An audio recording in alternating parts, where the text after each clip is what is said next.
Let's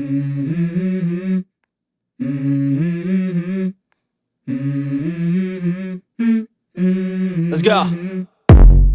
I wake up to a little bit of drool on my pillow, feel like it's gonna be a bad day. Yeah, I'm tired of shit and the coffee ain't hit yet, damn it. Bonjour monsieur le maire, merci beaucoup de nous recevoir. Un petit truc à dire est inspiré des rencontres du Papotin diffusées sur France 2. Donc notre envie est simple, permettre à chacun de s'exprimer librement et avec authenticité. Notre devise, ici on ne parle pas de handicap, on parle avec. Très bien, ça me va, très bien. Je vous présente le groupe d'un petit truc à dire. Donc je vous présente Didier, je vous présente Jérôme, je vous présente Frédéric et je vous présente Virginie. Et toi? Et moi. Ah oui, je la tutoie parce qu'on se connaît depuis longtemps quand même, hein, donc voilà. Ouais. Grâce au carnaval. Oui. Et on va en parler de carnaval, je crois.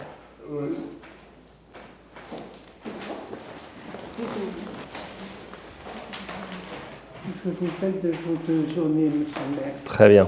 C'est Alors, souvent une peut-être question vous qu'on me asseoir pose parce que le maire, il est très occupé.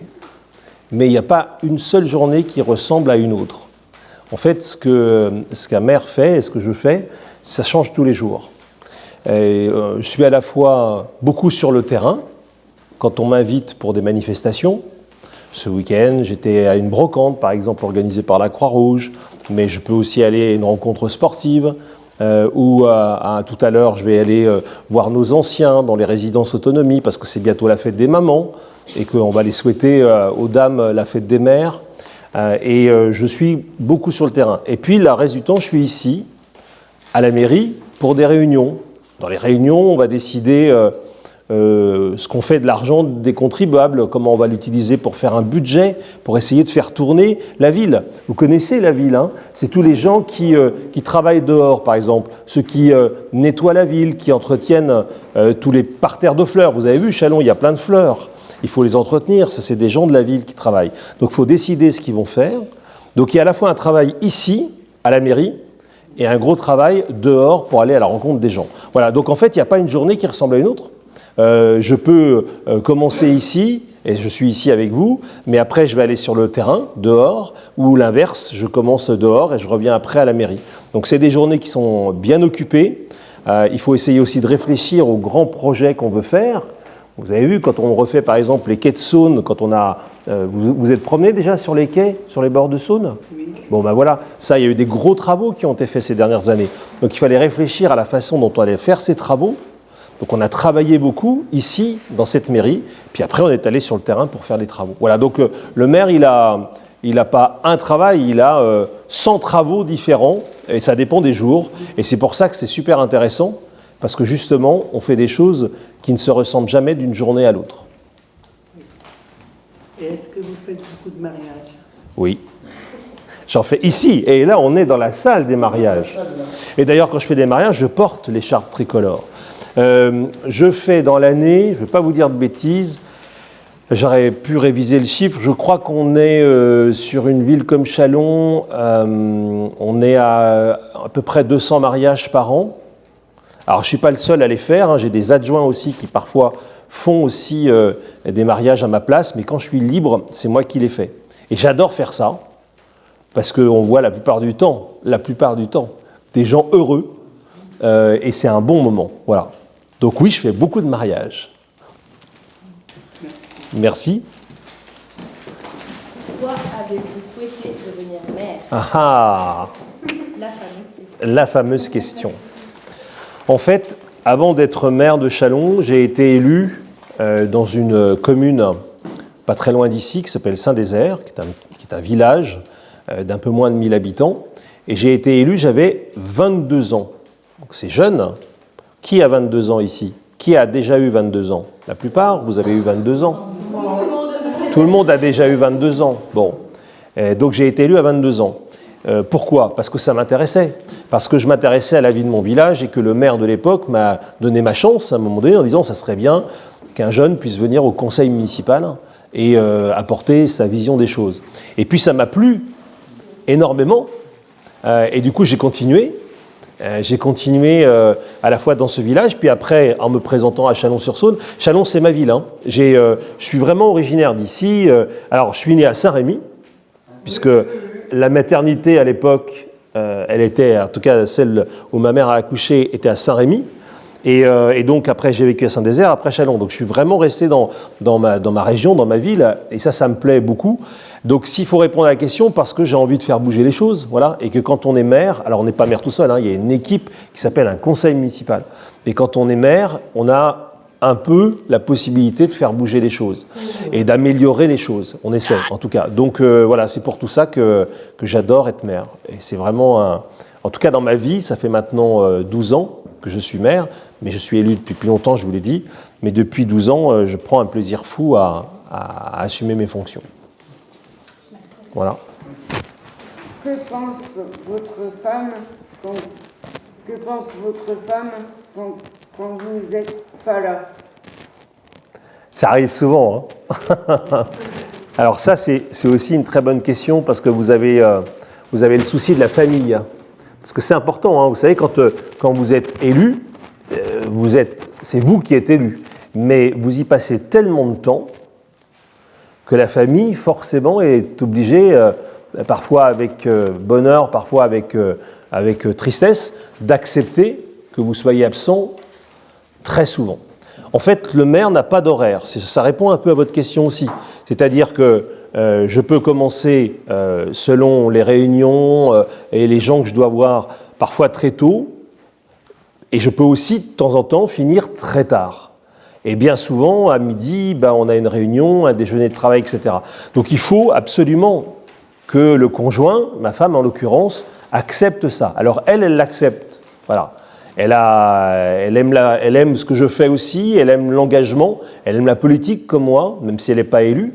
Et donc elle accepte ça. Mais c'est vrai qu'il vaut mieux avoir quelqu'un qui accepte, parce que sinon, vous ne voyez pas souvent votre famille quand même. Vous la voyez, on est à Chalon, je ne veux pas dire que je ne la vois pas, bien sûr, mais on n'a pas une vie normale, entre guillemets. Ce n'est pas une vie habituelle où vous savez que le vendredi soir, vous avez un week-end devant vous. Moi, le week-end, j'ai énormément de boulot. Le week-end, il y a plein d'événements, il faut que j'y aille sur le terrain, voir les associations, voilà, les sportifs, etc. Donc le week-end, je suis parti une grande partie du week-end en fait. Hein. Je vous donne un exemple. Il y a 15 jours de ça, j'avais tellement de boulot le week-end, j'ai fini le week-end, j'ai commencé mon week-end, c'est-à-dire que j'ai été tranquille à partir du dimanche à 18h. Donc ça fait un week-end de quelques heures. Alors c'est pas tous les week-ends comme ça heureusement, mais en fait oui, donc il faut avoir quelqu'un qui accepte effectivement. Donc ma femme accepte ça, et puis on s'organise, voilà, on se voit, mais pas selon des horaires habituels. Voilà, on n'a pas la même vie que les autres familles, mais c'est une contrainte qu'on accepte volontiers. D'accord. Merci. J'ai la deuxième question. Qu'est-ce que vous faites avec vos enfants quand vous n'êtes pas occupé? Alors, maintenant, les enfants sont grands. Voilà. Donc moi, ce problème ne se pose plus. Ils sont grands, ils sont autonomes, ils ne sont plus à la maison. Mais on essayait quand même, quand ils étaient à la maison, de trouver un petit peu de temps pour aller faire une sortie, une balade, etc. Trouver un peu de temps. Mais encore une fois, dans un moment qui est forcément un peu plus court, parce que les enfants, quand ils sont à l'école, ils sont pris la semaine et ils sont libres le week-end, et le maire, il est pris à peu près tous les jours de la semaine, et le week-end bien souvent aussi. Donc on arrivait quand même à trouver un peu de temps pour se voir, mais encore une fois, c'est aussi une contrainte qu'on impose aux enfants, et c'est pas toujours facile, il faut le reconnaître. Ok, merci. Merci beaucoup.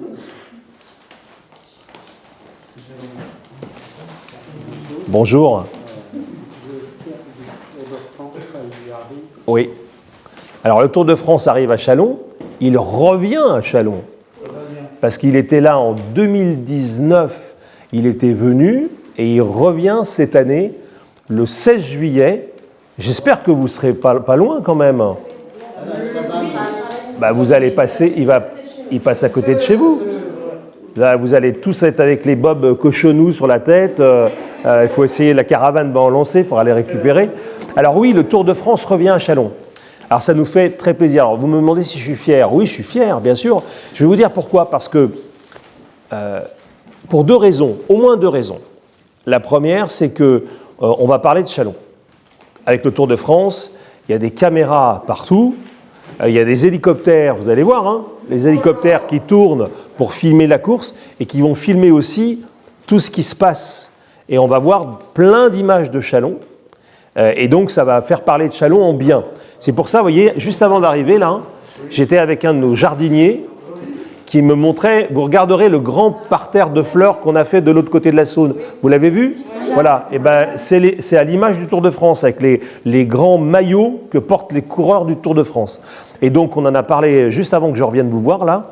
Et donc, on va voir depuis hélicoptère, on va voir cet immense parterre de fleurs, et on va le voir dans le monde entier. Parce que les caméras qui sont là, en fait, il y a plus de 100 pays qui passent des images du Tour de France. Donc, c'est une fierté pour notre ville.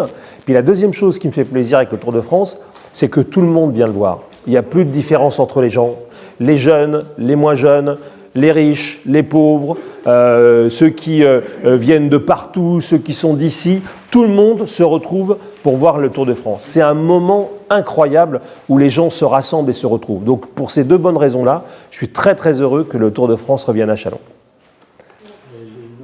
Oui, oui. Alors moi je ne suis pas du tout sportif. Hein. Voilà, c'est un défaut, mais je ne pratique pas de sport. Est-ce que vous avez peur quand vous passez à la télé? Ah ah, bonne question. Au début, j'avais peur parce que c'est impressionnant. D'abord, c'est un milieu qu'on ne connaît pas forcément. Il y a des caméras, un peu comme aujourd'hui, tiens. Un peu, c'est comme si j'étais à la télé aujourd'hui, tiens. Voilà. Donc, il y a des caméras tout autour. Et puis surtout, on sait qu'on n'a pas beaucoup de temps pour parler parce que ça va très très vite. Et donc, on nous pose des questions, il faut répondre rapidement aux questions. Et oui, donc il y a un peu de stress, comme on disait tout à l'heure que vous étiez stressé. Oui, il y a un peu de stress. Alors maintenant, comme j'ai un peu l'habitude, ça va mieux. Voilà. Maintenant, je suis plus cool quand je vais à la télé, mais pour autant, il faut vraiment faire très attention, encore une fois, parce que ça va très vite. Puis vous n'avez pas le temps de vous rattraper. Si vous dites une bêtise, elle est partie, il y a des centaines de milliers de personnes qui l'ont écoutée, donc c'est pas terrible quand même. Donc il faut faire à la fois attention, il faut être très rapide, et puis il faut essayer de gommer le stress. Bon voilà, donc il y a toujours un petit peu de stress, mais ça va mieux. Depuis quelques années que j'y vais, maintenant ça va beaucoup mieux. Merci. Voilà, merci à vous. Allez, à vous.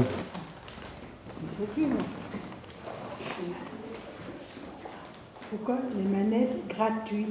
Ah, pour Carnaval? Pour nous. Bon. Alors, d'abord, il faut dire que c'est une idée des forains, c'est-à-dire les propriétaires des manèges. Il y a quelques années, c'était juste avant le Covid, je crois, la première édition, il y a 7-8 ans, des propriétaires de manèges sont venus nous trouver. D'abord, il faut dire que Châlons, on aime bien les manèges. Parce qu'on a toujours accueilli les forains avec les manèges. On a une fête foraine qui est dans la ville, parce qu'il y a des villes qui ont dit aux forains, allez vous installer en dehors. Et nous, on a gardé la fête au milieu de la ville de Châlons. Donc les forains nous en sont reconnaissants. Ils ont baptisé Châlons capitale européenne de la fête foraine. Fabuleux. Donc on aime bien les forains. Puis un jour, des forains sont venus nous trouver en disant, nous, on aimerait faire une action gratuite pour les personnes en situation de handicap. Et donc on a dit, nous ça nous va. Donc on a commencé d'appeler, alors chaque année il y a de plus en plus de participants, on a commencé d'appeler les établissements, dont le vôtre, et du coup les établissements ont répondu présent. Et c'est un après-midi absolument incroyable, parce que je sais que vous le vivez avec beaucoup de bonheur, mais je peux vous dire aussi que pour les personnes qui vous accompagnent, notamment des personnes qui travaillent à la ville de Châlons et qui sont volontaires pour vous accompagner, c'est une après-midi de bonheur, vraiment. Donc tout le monde est heureux cet après-midi-là, c'est génial, tout le monde est heureux. Les forains sont heureux parce qu'ils ouvrent leur manège, ils sont heureux de vous recevoir. Vous êtes heureux parce que vous passez des moments incroyables et parfois aussi avec un peu de stress quand il y a des choses qui vont un peu vite, etc. Et les personnes qui vous accompagnent sont super heureuses parce qu'elles vous voient heureux. Et donc ça rend heureux tout le monde. Donc voilà, mais je dis dès le départ, ce sont les forains qui sont venus nous le proposer. Et ils sont géniaux, c'est vraiment les amis de la ville de Châlons, et ils le montrent à cette occasion-là. Voilà. Monsieur le maire, avant de terminer cette rencontre, nous voulons simplement vous remercier d'avoir accepté de partager ce moment avec nous tous, avec l'équipe d'Un Petit Truc à Dire, d'avoir répondu à nos questions avec sincérité et bienveillance. J'ai une pensée toute particulière pour Nanou, qui m'accompagne de près et de loin. Merci encore d'avoir été avec nous. Le but, c'est que ça ne soit pas parfait. Ça l'a été, c'est réussi. L'équipe a un dernier défi pour vous, monsieur le maire. Vous venez avec moi? Monde solaire. Monsieur le maire, quelle est votre chanson favorite? La chanson favorite. Ah, vous me prenez de court. L'hymne à l'amour. Très bien. Ouais, c'est une des plus belles. Enfin, à mon sens, en tout cas, c'est une des plus belles. C'est un très bon choix. Ouais. On va laisser ma collègue mettre un petit brin de musique pour terminer cette interview. Ah ouais. Voilà, terminer sur une note de joie. Ben, je vais me lever. Attendez, je vais me lever aussi. Ben, c'est moi qui vous remercie. Vraiment, je peux vous dire un petit mot? Oui, bien sûr. Je vous remercie parce que je suis très heureux d'avoir pu vous accueillir pour cette première. Et donc, voilà, j'espère que vous rencontrerez plein de monde. Et en tout cas, n'hésitez pas à revenir aussi à la mairie de Châlons. C'est la maison de tout le monde. D'accord, ça c'est important. Elle bleue.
Everybody.